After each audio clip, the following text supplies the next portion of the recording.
നമുക്ക് ചില ആളുകൾക്ക് ബോഡിയിൽ എപ്പോഴും ഇൻഫ്ലമേഷൻ ഉണ്ടാവാം, യൂറിനറി ട്രാക്ട് ഇൻഫെക്ഷൻസ് ഉണ്ടാവാം, വയറിൽ ചില അസ്വസ്ഥതകൾ ഉണ്ടാവാം. ഇതൊക്കെ വരുന്ന സമയത്ത് പണ്ടുള്ളവർ ചെയ്തു വന്നിരുന്ന ഒരു കുഞ്ഞു റെമഡിയാണെന്ന് പറയാൻ പോകണം കേട്ടോ. ഇത് നമുക്ക് ഒരുപാട് കാര്യങ്ങൾ കൊണ്ട് ഇതുപോലത്തെയുള്ള ബുദ്ധിമുട്ടുകളൊക്കെ ഉണ്ടാവും. എന്നാലും നമുക്ക് നമ്മുടെ ഡെയിലി ഹെൽത്തിൽ കുറേ മൈക്രോ ന്യൂട്രിയൻസ് കിട്ടുന്ന ഒരു കുഞ്ഞു ഡ്രിങ്കാണ് ഇന്ന് പരിചയപ്പെടുത്തുന്നത് കേട്ടോ.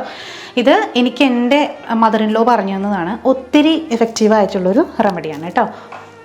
15 ദിവസം നമ്മൾ അടുപ്പിച്ച് കുടിക്കേണ്ട ഒരു ഡ്രിങ്കാണ് കേട്ടോ. അതായത് ഒത്തിരി എഫക്റ്റീവായ ഡ്രിങ്കാണ്.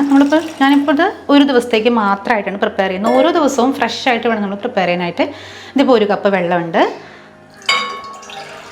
1 കപ്പ് 2 കപ്പ് വെള്ളത്തിലാണ് ഞാനിത് ഉണ്ടാക്കുന്നത്. അപ്പോൾ എനിക്ക് രാവിലെ തുടങ്ങി വൈകുന്നേരം വരെ കുടിക്കാനുള്ളത് ഇതിൽ നിന്ന് കിട്ടും. ഇതല്ലാതെ നമ്മൾ കുടിക്കുന്ന വെള്ളം കുടിക്കാം, പക്ഷേ ഇത് കുടിക്കുമ്പോൾ നല്ലപോലെ യൂറിൻ പോകുന്ന സമയത്ത് ഒത്തിരി നല്ലതാണ് നമുക്ക് കേട്ടോ.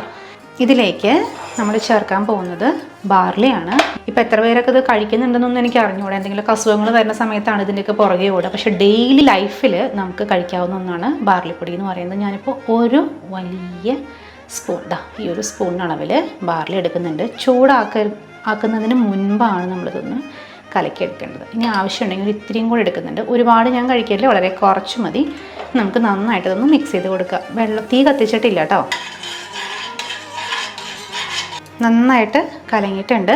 ഗ്യാസ് കത്തിക്കുക, തിളച്ച് വരുന്ന വരെ വെയിറ്റ് ചെയ്യുക. നമ്മൾ കഞ്ഞിവെള്ളം കുടിക്കുന്ന പോലെ തന്നെയാണ്, നല്ലാണ്ട് കട്ടിയായിട്ട് കുടിക്കേണ്ട. നല്ലപോലെ ഫൈബർ ഉണ്ട്, അതുകൊണ്ട് ഒരുപാട് ഫൈബർ ചെന്ന് കഴിഞ്ഞാൽ വയർ അപ്സെറ്റ് ആവും. ഡൈല്യൂട്ട് ചെയ്ത് വേണം നമ്മൾ ബാർലി കഴിക്കാനായിട്ട്.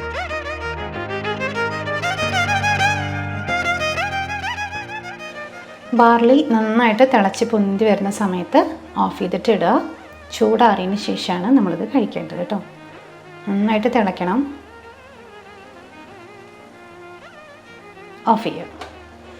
ഇത് വേണമെങ്കിൽ നമുക്ക് ഇതിൽ കൂടുതൽ വെള്ളത്തിൽ വെക്കാം. ഒരുപാട് പേർക്ക് മൂത്ര തടസ്സമോ അല്ലെങ്കിൽ അവിടെ എന്തെങ്കിലും ഇൻഫെക്ഷൻസോ ഒക്കെ ഉണ്ടെങ്കിൽ നമുക്കിത് കഴിക്കുന്നത് നല്ലതാണ്. ഒരല്പം ഉപ്പ് ഇടുന്നുണ്ട്. നന്നായിട്ടൊന്ന് മിക്സ് ചെയ്ത് കൊടുക്കുക. ചൂടാറുന്ന വരെ വെയിറ്റ് ചെയ്യാം. ഇപ്പോൾ 1 കപ്പ്, നമ്മൾ നേരത്തെ 2 കപ്പാണ് ചെയ്തത്. 1 കപ്പ് എടുത്തിട്ട് രാവിലെ കുടിക്കുക. ഇൻ ബിറ്റ്വീൻ എപ്പോഴെങ്കിലും ഇതുപോലെ ദാഹം വരുന്ന സമയത്ത് വേണമെങ്കിൽ രാത്രി ഭക്ഷണത്തിന് ശേഷം നമുക്ക് വേണമെങ്കിൽ കഴിച്ചിട്ട് കിടക്കാം. ഒരു 1 hour ബിഫോർ എപ്പോഴും വെള്ളമൊക്കെ കുടിച്ച് അവസാനിപ്പിച്ചിട്ട് വേണം നമ്മൾ കിടക്കാനായിട്ട്. അതും കൂടെ ഒന്ന് ശ്രദ്ധിക്കില്ലെങ്കിൽ എപ്പോഴും യൂറിൻ പാസ് ചെയ്യാൻ തോന്നുന്ന വരും ഉറക്കം അതിനെ ഡിസ്റ്റർബ്ഡ് ആക്കും. അപ്പോൾ അത് ചെറിയൊരു ചൂടോട് കൂടി നമ്മൾ കഞ്ഞിവെള്ളം കുടിക്കുന്ന അതേ ചൂടോട് കൂടി തന്നെ കുടിക്കുന്നത് നല്ലതാണ്. Thank you.